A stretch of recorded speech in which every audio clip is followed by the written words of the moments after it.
Name uncovers her husband Sawyer's web of lies and betrayal. Armed with shocking evidence, she crafts a daring plan for justice. As Naima sets her trap, the stakes rise higher than she ever imagined. Will her risky gambit lead to triumph or unforeseen disaster? Hi, everyone. Welcome to Drama of Destiny. This story we're about to tell has a shocking twist beyond your imagination. First, let's get started. Where the hell have you been all this time? Shut up. Lately, my husband comes home late at night, saying he is busy at work. No way, it's my daughter's birthday, and he's coming home at midnight. Can I really consider this man to be my husband? Can I say that he is a father to my daughter? I doubt it. I think this man is just my husband and father on paper. I had a feeling that my husband and I could no longer be a family. My name is Name, and I am a 40-year-old housewife. Me and my husband, Sawyer, who is 1 year older than me, have been married for 10 years and now live together with our 8-year-old daughter. I have a busy life running a clothing store, having been a model in the past. Still, I want to take care of my family, so I do my chores and make time for my daughter. My work usually ends around 7 o'clock, so my daughter goes to my parents' houses after school and is taken care of by my parents. After I finish work, I pick up my daughter, and we return home together. Sawyer is a company employee and works in sales. Since he works overtime every day, I am the main person in charge of the housework, and he can't afford to pick up our daughter. Even in our hectic days, we tried to make time to be together, going out as a family on the weekends so that our family would not fall apart. However, Sawyer has been acting strangely lately. No matter how much overtime he works, it seems odd for him to come home in the middle of the night. I don't have a choice, since my clients say they only have time available in the evening. I can't believe you didn't come home until this time. Isn't the other party strange too? Shut up. You're running your own store, doing whatever you want. You don't know anything about me. If Sawyer says so, I have no choice but to keep my mouth shut. I have never worked for a company because I saved up the money and opened the store when I was a college student. I decided to accept that there must be such company employees that I just don't know about. However, Sawyer spent much of his time after that working on holidays and away from home on business trips. My daughter was worried about Sawyer not coming home. On the morning of my daughter's birthday, I repeatedly reminded him, "Don't work overtime today, come home early." Sawyer did not come home by the time we had the birthday party after all. I called repeatedly, but could not connect. I am busy, but I make time for my daughter. Yet, I felt that Sawyer made no effort to spend time with his family. I tried not to think about it, but somewhere in the back of my mind I had a suspicion. That is, Sawyer may be having an affair. But I didn't want to admit it and told myself that he was just busy at work. That day I stayed up and waited for Sawyer to come home. Then he came back around 2 o'clock. I asked him, "Where have you been until this late?" But the moment I approached, I smelled alcohol and frowned. I doubt that it is really overtime work. Shut up. How could you not come home on your daughter's birthday? She was waiting for you to come home. Shut up. I work hard every day too. I bow down to my boss and I work for my family. Then get a new job. This kind of life is no longer good for our daughter's educational environment. I'm making good money, so I don't care if you make less. Just change to a job that doesn't require overtime. I cried and pleaded with Sawyer. Since we had originally been a close couple, I believed that we would be able to work things out through discussion. But it seems that Sawyer no longer has any of the feelings of his youth left in him. I feel suffocated when I'm at home. I have to look out for your mood and smile at our daughter. I'm tired from work. Don't stress me out at home. Then Sawyer and I had to live separately after a big fight. Then I felt a little more at ease. This is because I no longer have to worry about what time Sawyer will be home today, or whether he wants to have dinner or not. My daughter became accustomed to such conditions and no longer cared if Sawyer was not there. After about 3 months, when I was getting used to such a lifestyle, I came home after work and felt that something was wrong with the atmosphere in the room. Besides, it seems as if things are being repositioned. Did a thief break in? The thought of it makes me cower in fear. I was scared that if anything happened to my daughter, I decided to go back to my parents' house and ask my mother to watch her. Then I returned to my home with my father to see if there is anyone suspicious. I looked around in all the places that I would not normally open and found no one in the house but me and my father. When the shelf that holds bank books and other valuables is opened, the bank books appear to be in a different position. However, nothing was stolen, so I called the police anyway. They decided to take fingerprints, and I called Sawyer. I think there's a prowler in our house. The police are here right now, and they're going to take fingerprints, so can you come over? When I said this, Sawyer replied in a troublesome voice. Oh, that's me. I got in this morning. What? You just walked in? It's my house, of course. If that's the case, then say so. I was relieved to find that no suspicious person had broken in. So, I suggest you ask the police to leave. All right. I explained the situation to the police and apologized. I am so embarrassed.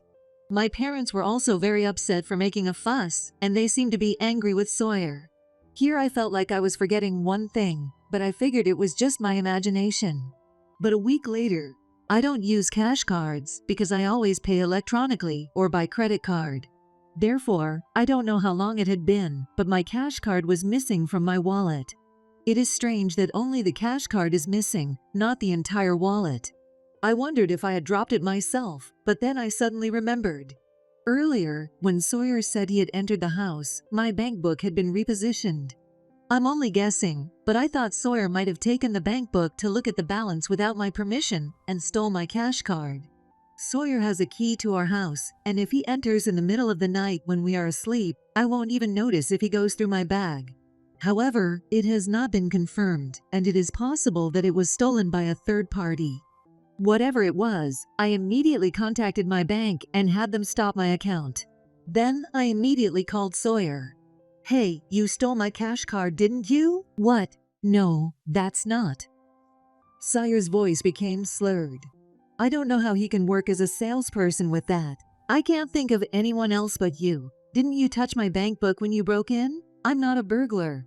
Oh yeah, right. You just snuck in when we weren't around and ransacked something, didn't you? That's where you saw the bank book contents, and I don't know how, but you stole my cash card, didn't you?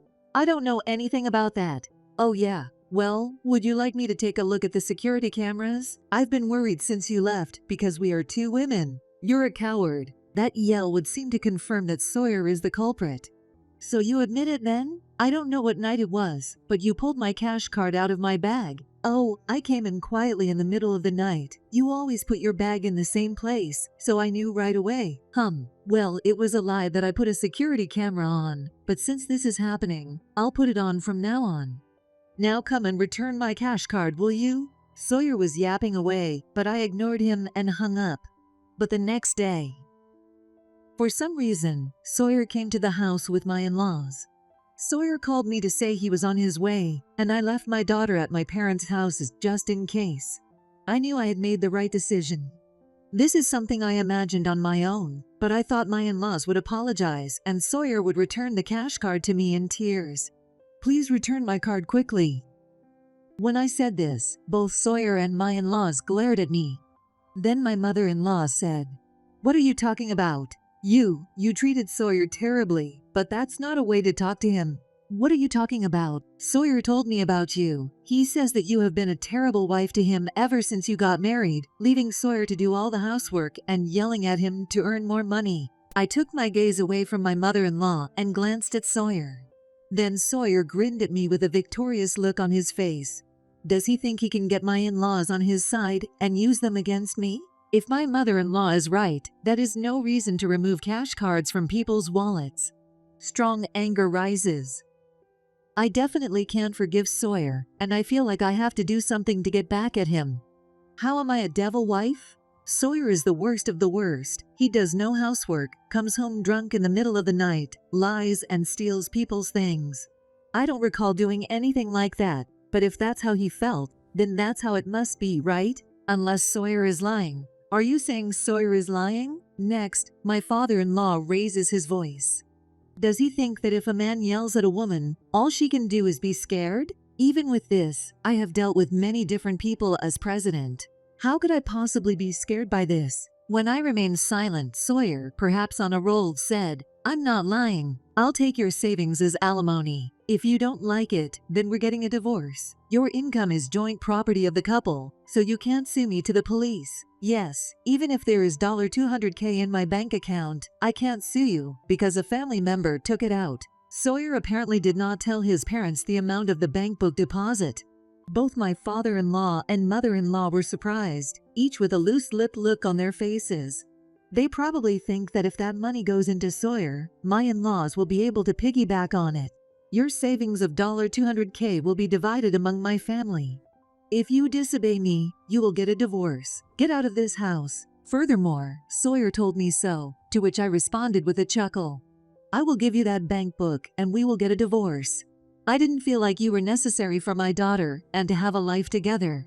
I'm sure you're out there having a good time with a woman you don't know, and I'll get custody, okay? You knew I was cheating on you? After all that suspicious behavior, why did you think I wouldn't find out anyways? When I say this, my mill takes Sawyer's side and starts fussing again.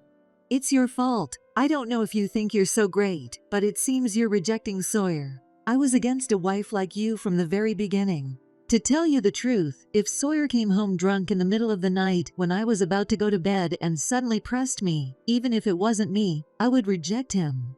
But I answer with a smile, not a rebuttal. I see. So you are willing to let me get divorced, and you also want me to have custody of our daughter? Do what you want. My in-laws were old-fashioned and had no interest in a daughter who would not be their heir. I would appreciate a divorce without the hassle. And I offered one last piece of advice. I'll give you the bank book, but use it in case of emergency. Don't start off with a lot of money. Shortly thereafter, we got divorced. Sawyer told me to get out of this house. Are you planning to receive $200K and not share the assets with me? When I blamed him, he told me that I could do whatever I wanted with the other assets. When they changed the name of the house to mine, I sold everything. The house, all the furniture and appliances. I asked the scavenger to pick up the other items that were not likely to be sold, and I went back to my parents' house with my daughter. My in-laws apparently took my advice at first, and for about 6 months, they spent their savings and spent lavishly every day. They were going out to eat, and they left the house to the housekeeper. My in-laws must have saved at least some money for their retirement. If they spend my $200K at such a rate just because they get it, I doubt they will have any money left over for retirement. Finally, I received a phone call. I thought it might be my in-laws or Sawyer, but contrary to my expectations, it was from the bank. That someone claiming to be my family member came to withdraw $100K. If they were asked to withdraw $100K with a suspended bank book, there is no way the bank would withdraw it. To begin with, we're not even a family anymore.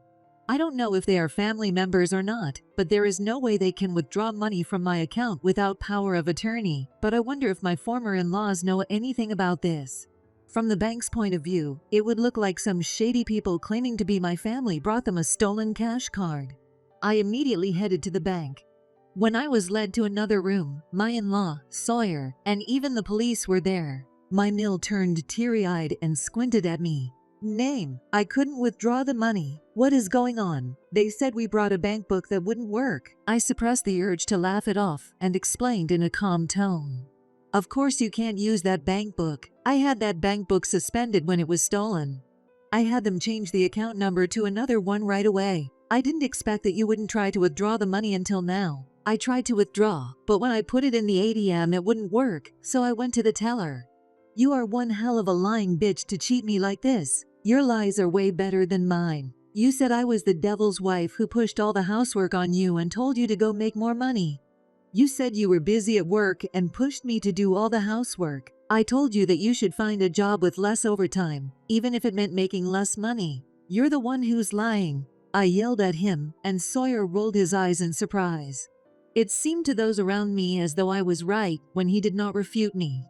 Father-in-law says to Sawyer, "Hey, isn't Name actually right? Sawyer, how can you look me in the eye and tell me that Name is lying?" When his father grabbed him by the chest, Sawyer looked away and could not say anything.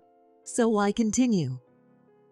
Oh yes. The reason I asked you to take the money out of my account later was to make certain preparation. Preparation? Yes, I had to find out the address of the person he was having an affair with. I was already prepared for this, but I was waiting for the right time.